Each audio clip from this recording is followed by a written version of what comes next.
Everybody is talking about AI. But how is it really affecting our mental health? AI is everywhere, from your phone to your smart home. But what about the impact on our mental well-being? First, AI can reduce stress.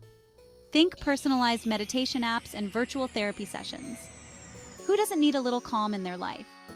But there's a flip side. Ever heard of decision fatigue?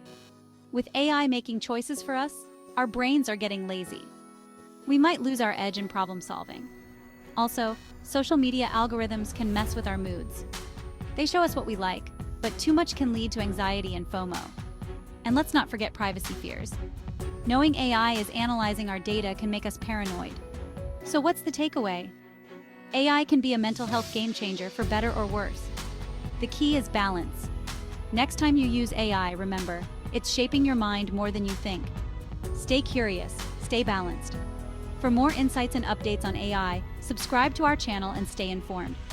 Thank you for watching.